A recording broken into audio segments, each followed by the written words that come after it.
Coucou tout le monde, j'espère que vous allez bien. Alors aujourd'hui je suis très heureuse de vous retrouver pour la journée du compliment.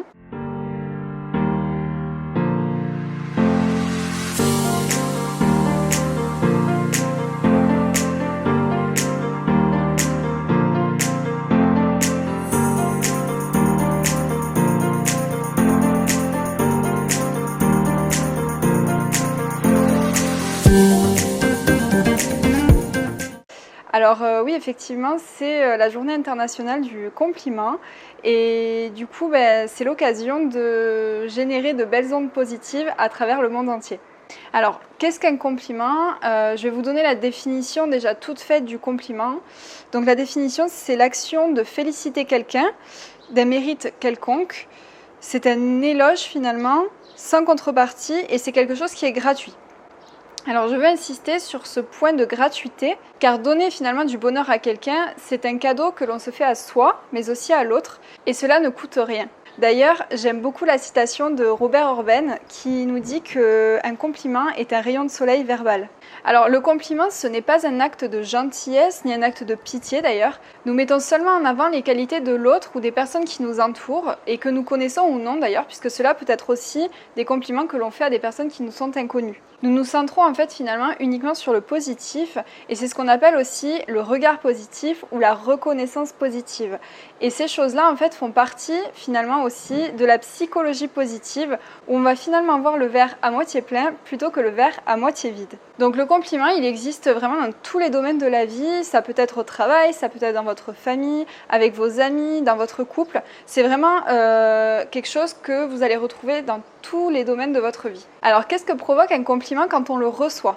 Alors en fait, tout d'abord, lorsqu'on reçoit un compliment, cela vient flatter l'ego. Et d'ailleurs, la réponse qui se lit en général sur les visages, c'est un sourire. Et le sourire est une émotion finalement, une marque de positivité qui est universelle.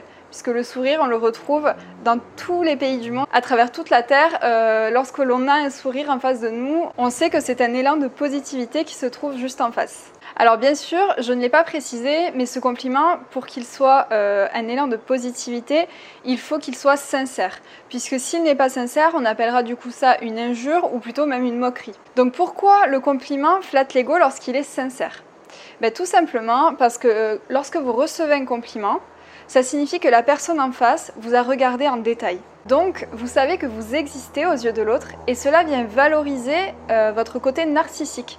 Alors là, ici, je ne l'emploie pas de manière péjorative, je le rappelle. Et du coup, cela va venir augmenter la confiance que vous avez en vous et d'ailleurs aussi le besoin d'estime de soi que l'on retrouve dans les besoins primaires au niveau de la pyramide de Maslow, à l'avant-dernier étage, avant l'accomplissement et l'épanouissement.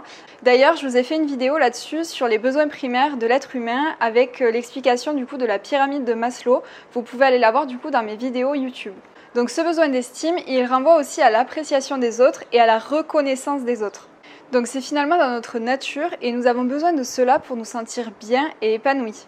Et c'est là du coup l'importance des compliments, puisque même le plus petit compliment pourra avoir un impact énorme sur la vie de l'autre.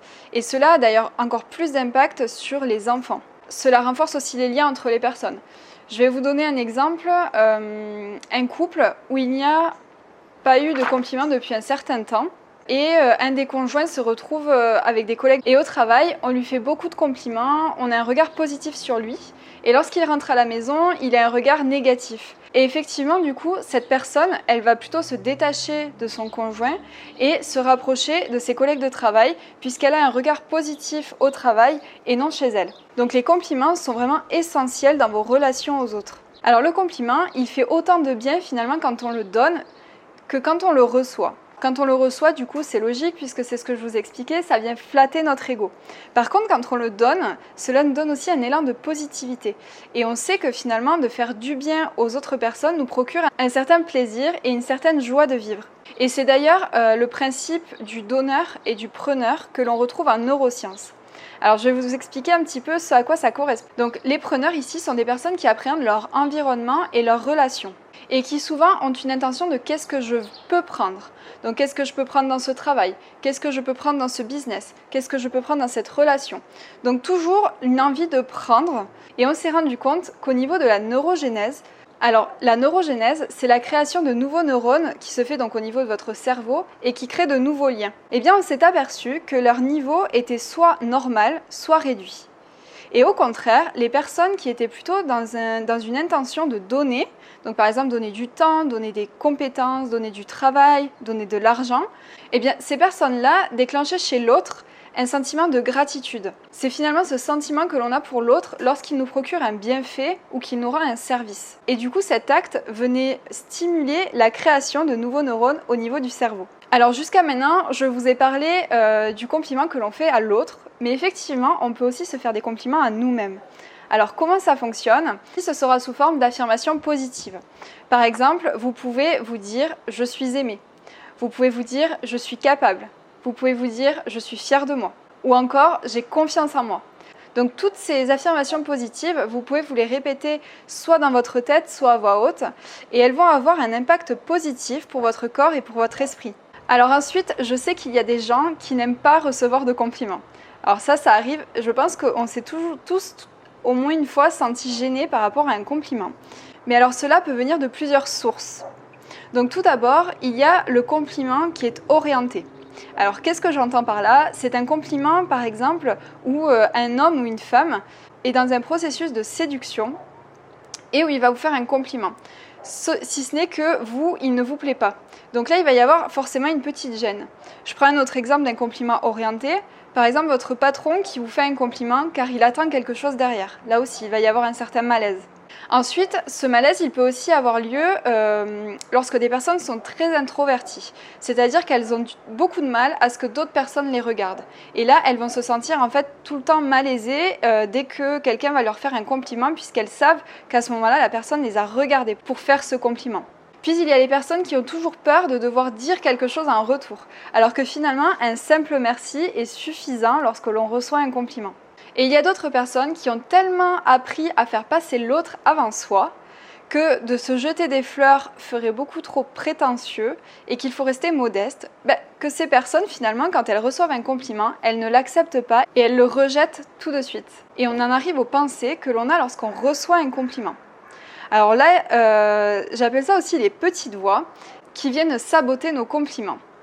Alors, je les ai personnifiées du coup en petites voix pour que vous compreniez un petit peu quel impact elles ont sur nous. Tout d'abord, il y a la petite voix parfaite. Alors celle-ci qui veut que vous soyez absolument parfait et lorsque vous recevez un compliment, elle vous dit que vous pouvez toujours faire mieux. Ensuite, il y a la petite voix de la noirceur. Celle-ci, elle va venir vous dire que la personne en face qui vous fait le compliment, si elle savait tout ce que vous savez sur vous, elle ne vous complimenterait jamais. Ensuite, il y a la petite voix sceptique. Celle-ci, elle va venir vous dire que si la personne en face vous fait un compliment, c'est qu'elle attend quelque chose en retour ou qu'elle vous amadoue. Et puis pour finir, alors il y en a énormément d'autres, mais je vous fais les 4 principales. Pour finir, il y a la petite voix condescendante, et celle-ci va venir vous dire que vous ne méritez pas ces compliments, que vous devriez même avoir honte et que vous êtes nul. Ça, c'est la petite voix condescendante. Mais toutes ces petites voix, finalement, elles renvoient à des blessures ou à des croyances limitantes qu'il faut encore du coup travailler et guérir pour installer des croyances plus douces et plus bénéfiques pour vous. Donc maintenant, comment accepter un compliment? Ça paraît simple comme ça, mais beaucoup de personnes ont du mal finalement à en recevoir. Quand on me dit, par exemple, tu es belle ou tu as une jolie robe aujourd'hui, ton collier est beau, mais en fait, la seule chose que j'ai à dire en face, c'est merci et recevoir ce compliment pour mon moi intérieur. On entend très souvent d'ailleurs après un compliment une justification ou même une preuve que la personne en face se trompe. Donc cela est dû au manque d'estime de soi. Et cela peut être par exemple parce que ce n'était pas assez cher. On vous dit que vous avez une belle robe mais vous dites que vous ne l'avez pas payée cher. Ou encore on vous dit que vous savez très bien faire quelque chose mais vous dites que vous avez l'habitude et que vous le faites depuis très longtemps. Tout ça sont en fait des justifications qui montrent du coup ce manque d'estime de vous. Quand vous recevez un compliment, dites seulement merci et acceptez-le pour vous. Si vous avez un compliment, c'est parce que vous le valez bien. Et si cette personne vous complimente, c'est qu'elle vous apprécie. Donc dans ces cas-là, dites oui au compliment, dites oui à l'autre et dites oui au bonheur. Ce sont des choses finalement qui ne peuvent être que bonnes pour vous et pour votre santé. Donc surtout, ne vous en privez pas. Donc il y a 4 étapes fondamentales pour recevoir un compliment. La première, c'est d'arrêter ce que tu fais au moment où tu reçois un compliment, puisque du coup, ça ne vaut pas la peine de le passer sous silence. Ensuite, la deuxième étape, c'est de prendre une seconde pour assimiler ce compliment. La troisième étape, c'est de laisser cette émotion paraître sur ton visage, et notamment du coup le sourire dont je te parlais tout à l'heure. Et la quatrième étape, c'est seulement de dire merci et de sentir ce qu'il se passe à l'intérieur de toi. Alors aujourd'hui, du coup, j'ai envie de vous lancer un petit défi. Tout d'abord, vous allez essayer de ne pas râler de la journée et ne voir que le positif dans tous les événements qui vous arrivent. Ensuite, la deuxième étape, ça va être de faire 10 compliments. Alors 10 compliments à 10 personnes différentes. Ces 10 personnes, cela peut être vous, cela peut être vos collègues, cela peut être vos enfants, cela peut être votre conjoint ou encore une personne inconnue dans la rue, peu importe. Et si vous voulez que ces effets perdurent dans le temps, vous pouvez tous les matins, avant de vous lever, vous répéter 3 affirmations positives dans votre tête qui sont par exemple « je suis fière de moi »,« je suis capable » ou encore « j'ai confiance en moi ». Tout ça va venir améliorer votre bien-être et votre confiance en vous, vous le verrez. Et donc j'ai envie de conclure sur le fait que la bonne humeur impacte la santé et inversement, la santé impacte aussi la bonne humeur. Donc profitons de ce jour pour avoir des mots sincères et qui participent à notre bonheur, à la gratitude et à l'amour inconditionnel. Soyez authentiques, bienveillants et ensemble, faisons de notre vie une œuvre.